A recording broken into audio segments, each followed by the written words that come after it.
Sebelum melanjutkan, jangan lupa subscribe dulu, terima kasih. Bab 358 Tepi Biru. Baginya, melarikan diri bersama Luo Yu sudah merupakan prestasi yang luar biasa, namun, apa yang mereka katakan? Mereka ingin dia menyelamatkan mereka juga. Jika mereka melakukan itu, mereka berdua bahkan bisa mati di sini. Mempertaruhkan nyawa mereka sendiri untuk menyelamatkan nyawa beberapa kultivator Golden Core yang sama sekali tidak memiliki hubungan dengan mereka. Maaf, dia tidak begitu baik. Karena kau sudah datang, tinggallah di sini. Orang tua yang sudah layu itu tertawa sinis dan begitu bicara, hantu perempuan berjubah merah darah yang ada di belakangnya mulai bergumam dengan suara rendah. Ayo, tinggallah di sini, tinggallah di sini.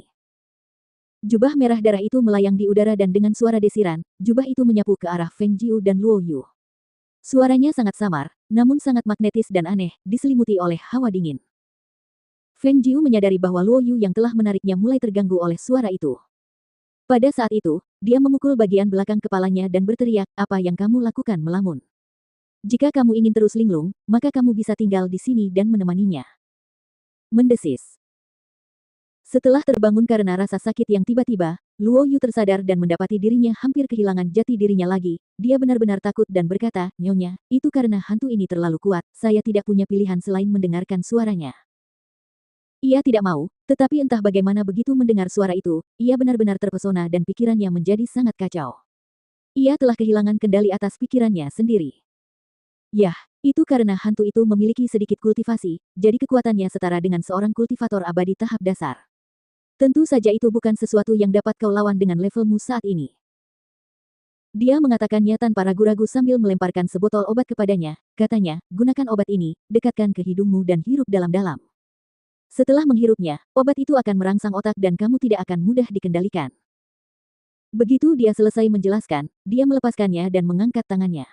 Cahaya biru yang dingin menyala dan Blue Edge muncul di tangannya. Di bawah kendalinya yang terampil atas pedang, dia dengan ganas mengayunkannya ke arah hantu berjubah merah darah itu. Luo Yu segera mendekatkan botol itu ke hidungnya dan merasakan baunya tak tertahankan. Namun, ia harus mengakui bahwa setelah menghirupnya sedikit, ia merasa seluruh tubuhnya menjadi segar kembali. Ia segera memikirkan sebuah ide saat ia segera merobek selembar kain dan menuangkan obat ke atasnya. Ia kemudian mengikatkannya di bawah hidungnya dan setelah ia menjauhkan botol itu, ia mengeluarkan pedang panjangnya saat ia mencoba menebas penghalang itu. Pedang ujung biru. Keempat kultivator Golden Core itu langsung mengenali pedang di tangannya dan sangat terkejut. Mereka tidak akan pernah menyangka akan melihat pedang kuno yang telah lama hilang ini di tempat yang begitu terkutuk.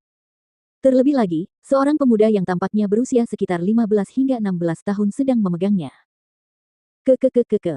Sungguh panen yang tak terduga. Membiarkan lelaki tua ini melihat pedang ujung biru kuno yang telah lama hilang di sini, surga benar-benar membantuku. Hahaha. Lelaki tua yang sedang duduk itu tertawa terbahak-bahak, dan ada gelombang yang dipenuhi aura yang dapat dilihat dengan mata telanjang saat distorsi gelombang udara beriak keluar. Dia menatap langit saat tatapannya semakin dalam saat langit berkilauan dengan kegembiraan saat kegembiraan mulai meningkat. Begitu tengah malam tiba, tibalah waktunya baginya untuk menuai hasil panennya.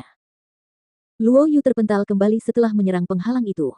Seolah-olah dia telah menabrak sesuatu yang tak terlihat sebelum benda itu sempat menyentuh penghalang itu. Dia menggertakkan giginya dan hanya bisa bergabung dalam pertempuran antara Feng Jiu dan hantu itu. Saat dia menyerang, dia bertanya dengan cemas, "Nyonya, apa yang harus saya lakukan? Saya bahkan tidak bisa menyentuh penghalang itu." "Itu telah disiapkan oleh seorang kultivator inti emas, Anda akan bermimpi jika Anda dapat menerobosnya." Dia mengatakannya dengan suara dingin sambil menyipitkan matanya dan menatap hantu perempuan itu. Dia mengiris jarinya di ujung pedang dan setetes darah segar menyentuh pedang itu dan niat pedang merah darah meledak.